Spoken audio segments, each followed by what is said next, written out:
I'll start again from the top. Game number 10, the Resistance. This is Loyalist versus... Oh, thanks. Really appreciate it. Thanks for joining in, by the way. The Angry Chameleon is in the audience. So we're starting off with the Resistance. This is a game of social deduction. You're trying to figure out who's on your team and who isn't over missions. The amount of people who go on each mission depends on who is picked by the then captain, which is passed around in each round, and it is also dependent on the amount of players in the game. This is a 5 to 10 player game. This is good for a slightly larger crowd if it was like a mini park or something like that. The idea of the game is that the Loyalists and the Rebels are trying to get the most amount of wins out of 5. If they do so, they win the game. It's how else could I explain it? It's a case of being a good lawyer and trying to weed out using the rounds. Everybody is presumed to be essentially part of the Resistance because you're kind of in a group meeting in the Resistance and you're trying to weed out who wants you maybe involved. It's probably the best way I can describe it. It gets the debate going. It really gets a lot of aggro in some cases, but in more times than not, it stirs up a great debate, and distrust that exists already is amplified. I think it's a lot of fun, and getting there, getting to the point where you figure them out, or you actually realize that you can't. The Resistance have completed missions. And the reveal at the end is good if nobody's being identified for sure. So number 10, Resistance.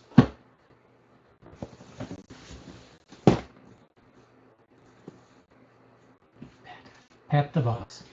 This is number 9, Camel. Okay. It is essentially 5 camels around the board, and in doing so, you have everybody around the board betting on the game. Okay. This is a 2 to 8 player game. Again, you can play this with most numbers. The Resistance before was for 5 minimum.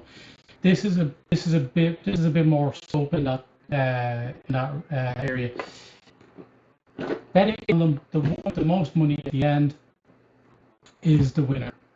This is a lot of fun, and you're betting. None of the camels are owned by any of the people, but you draw out of a pyramid, or by squeezing it, and you drop the dice out of a pyramid. You have the different color camels, 1 dice for each camel, and when you have drawn each camel out of the pyramid, it moves. The dice, when it lands, move up to 3 spaces. It lands there. There may be some instructions on the board, I believe. Yeah, and there's some bet and some stuff going on with +1 and -1. A camel as well, if it lands on the square of another, ends up on top of that camel. The camel at the top, I believe, wins. Have to check that out, but not the order goes top to bottom and it wins. So if the camel on the bottom of the pile is drawn out,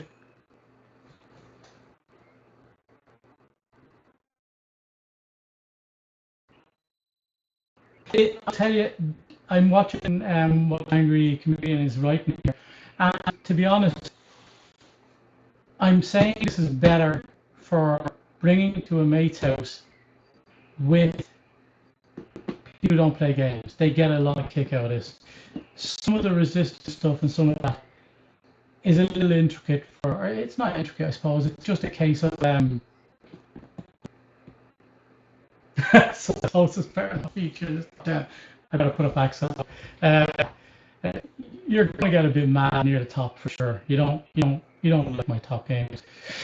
But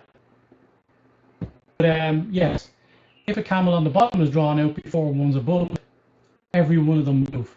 So you carry them. So you can move more than 3 theoretically on a turn. Just when you think a particular camel is going to win, you will be surprised at how it can jockey, end up on top, and move the spaces, especially if it's been helped along by someone who's bet on them. Camel Cup number 9. Or Camel Up. I think we established that. Number 8. Sheriff of Nottingham. This game is truly funny. What you're trying to do is you're trying to smuggle goods into Nottingham. And the sheriff is on the gate. And he doesn't seem to trust anybody. Everybody gets a turn at being the sheriff. And you have to get whether there's good, the game, I beg your pardon, there's goods in your this guy's game or bag. You have a little pouch, and you've got to figure if there's legitimate goods or illegal goods being smuggled in. If the sheriff guesses that the goods are all good and there's not the person, or the sheriff says, "I trust you that you've got all goods, all good goods, you may go." If he lets them go in, their cards are then revealed. They may have some smuggled goods, they may have not. This is done by, again, a kind of a deduction point of view. You have a limited amount of time, but, well, you can play a house rule where it says don't have a time limit. I advise the time limit. It gets a bit long otherwise, and there's no. It gets a bit labor. It gets a bit too much labor if you do it the other way. But for the beginning, you probably wouldn't want to do that. Saying that, if you stop the guy and search the guy's bag or the girl's bag at the gate and they have illegal goods, they lose all of those goods, and you get to the reward for that. If you don't, on the other hand, you have to pay the person who you stopped and searched for their time. The person with the most points at the end of the game is the winner. And in this case, obviously, smuggling illegal goods is highly encouraged because they're worth more. It can be done theoretically by just smuggling off of one particular type of good, won't say which, and many of them, but that really comes down to the fact that the cards you get in your hand and the way you have to play it. Great. Sheriff of Nottingham.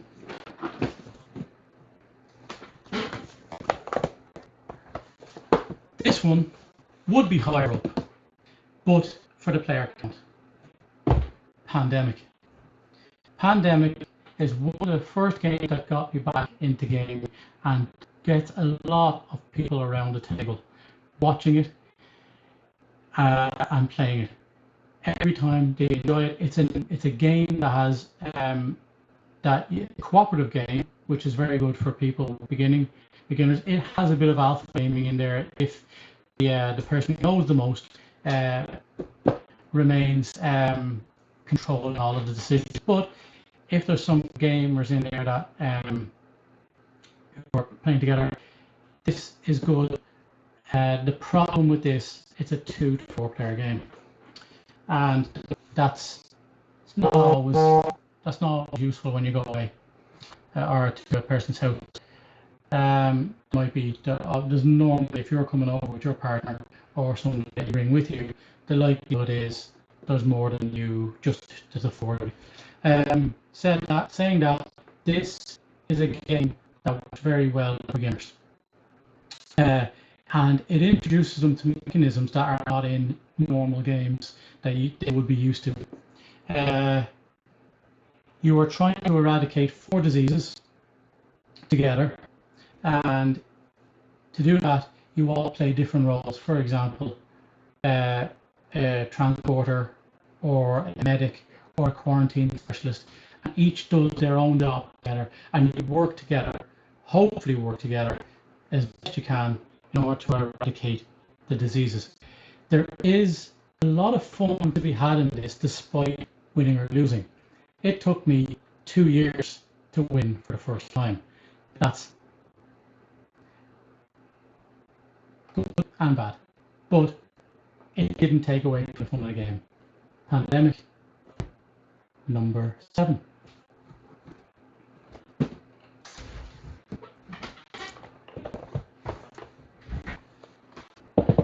Number 6, good cop, bad cop. We love Sherlock, yeah. I'm just going to reply to some comments here as well. Camel and Camel action giggity. Yeah, we're creeping higher in the number, and I think people are getting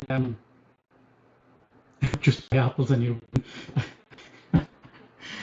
Or just trust the person. Don't have to keep paying them every time you try to open their bag. Some people are just honest, and that's in relation to Sheriff of Nottingham, of course.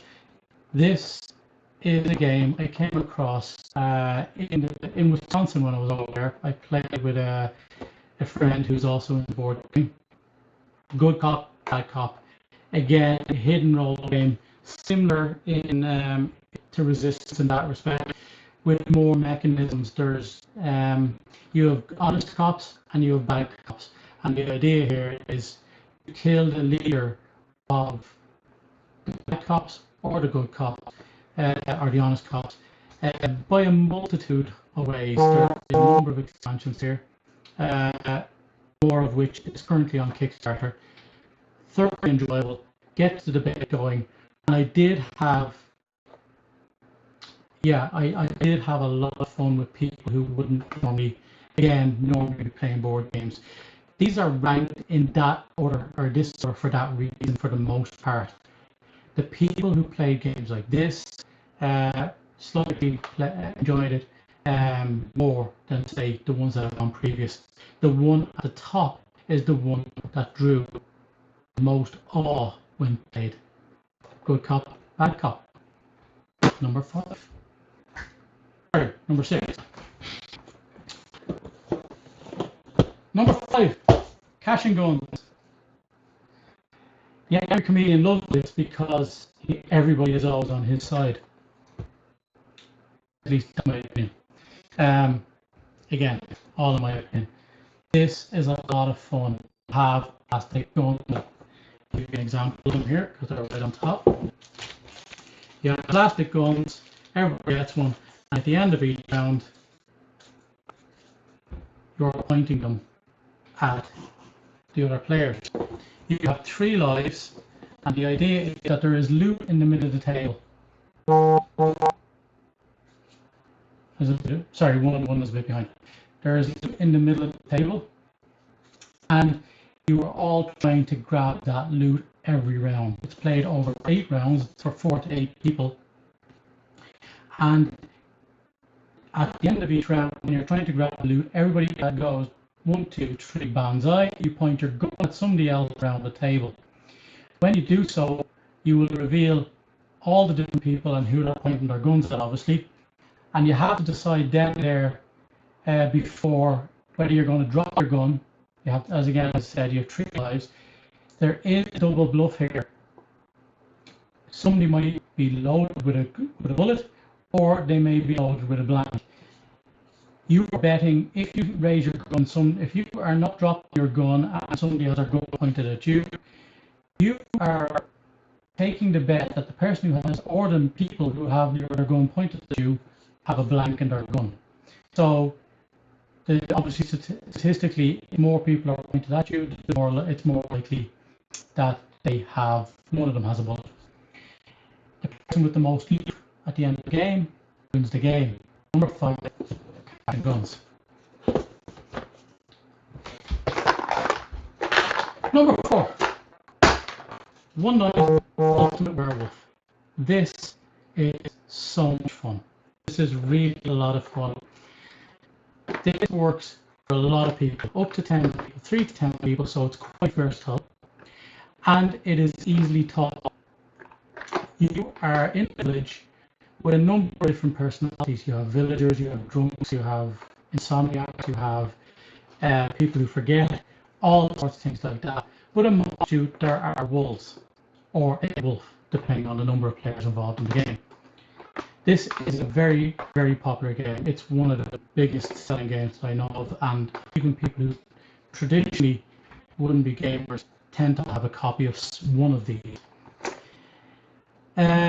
Every night you go to sleep and a number of actions happen, and when you wake up, you've got to try and figure out who the wolf is without killing one of the villagers, essentially.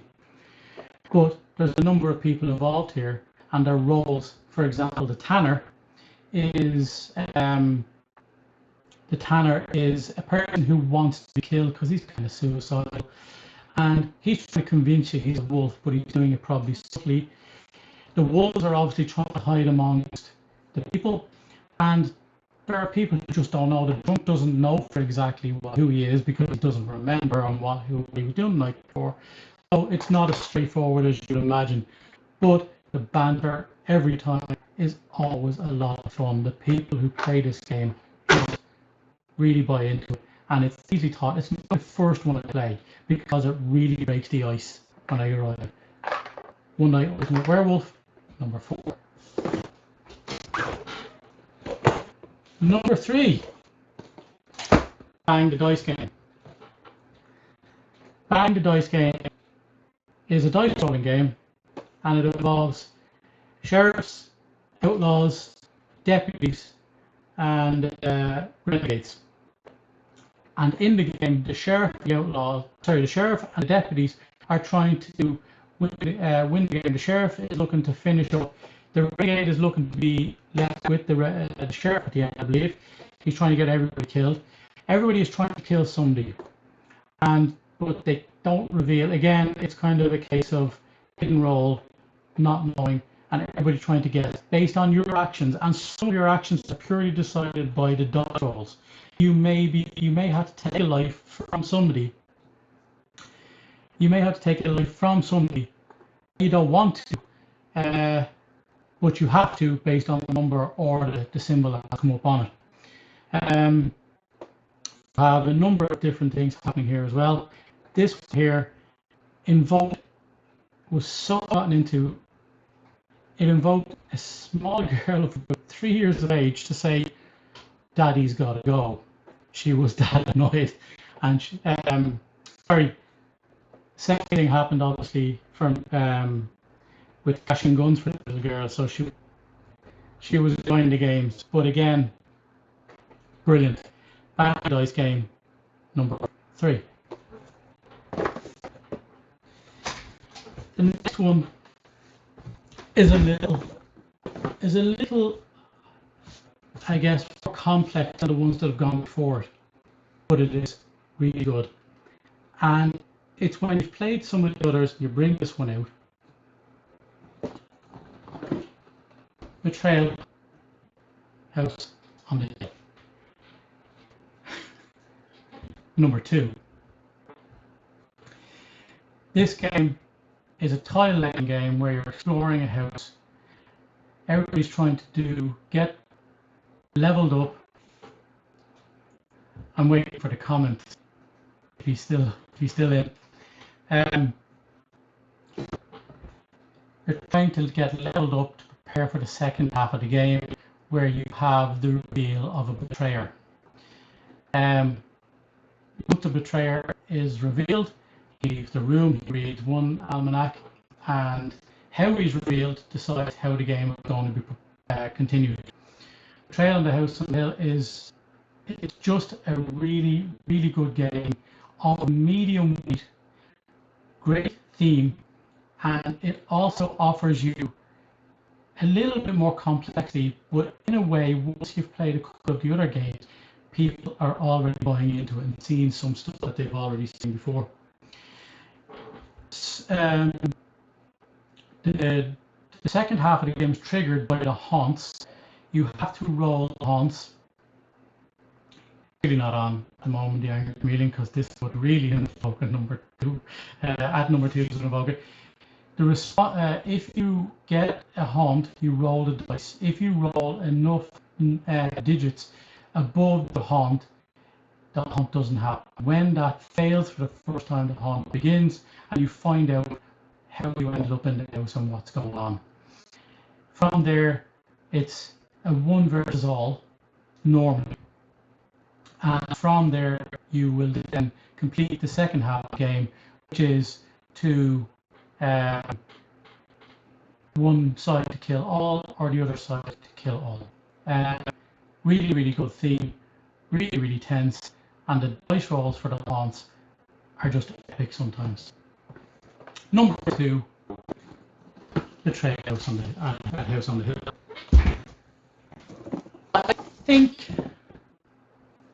I think Chameleon is going to like this one. I don't see why he wouldn't.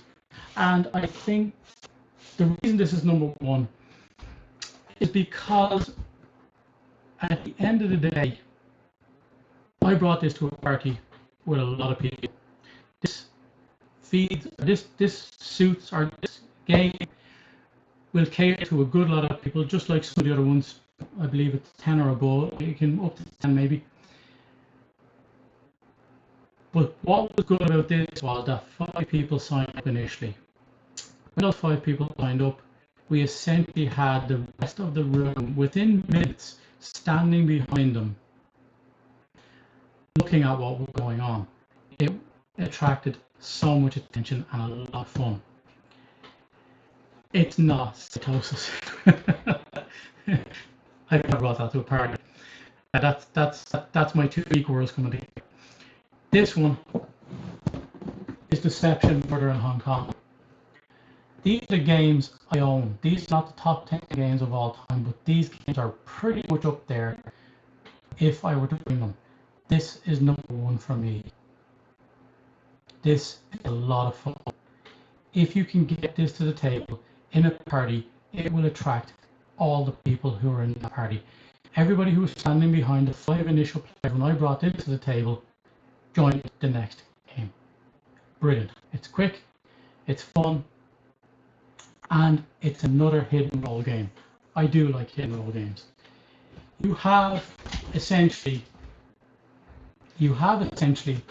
a forensic scientist who's not allowed to speak for the duration of the game, using the clues that are on the table and the information that he has to expose the killer who is sitting amongst the other people around the table. The killer around the table may have an accomplice, and everybody else has different roles, say witness, who has to try not to be identified, but guide the people who are the detectives who are trying to solve the crime. Once you get into this,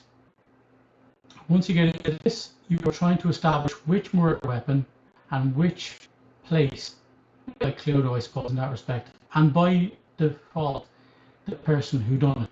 Everybody has 4 places and 4 weapons in front of them, and those guys, both will be in front of that person because it will have been identified to the witness and the I beg your pardon, the forensic scientist, whilst everybody else has their eyes closed. The forensic scientist is trying to direct everybody towards the murderer. But as I said, he's doing it with what he has. It's just such a lot of fun. The debate between the people, and everybody has one guess. They have a badge, they can throw that in on the table. When they do so, they say, I think it's this weapon and this place. If they're correct, the forensic scientist will indicate so, and the murderer will be caught. The murderer does, however, have one last chance. If he identifies the witness after he's been identified, he will get off scot-free. Think of it as before he went to court, he got to the witness and they have no more evidence. That's his last dying breath type thing. Once everybody has guessed, the game ends. There's about 3 rounds in the game where you can change the evidence in and out and try to indicate. You take out the evidence that is least helpful to the people from what you're hearing. From there, the people are trying to guess, and the people who know what's going on are either trying to help or direct the group away from the obvious. This is a truly great game, and it is very affordable. You can pick this up for about €30. Deception, Murder in Hong Kong. This one here does have undercover alloys because this is the expansion box with the game in it as well. And that's our top 10 for peak games that you'll take to a mate's house who doesn't necessarily play any games. Tell us if you like that. Tell us what you think.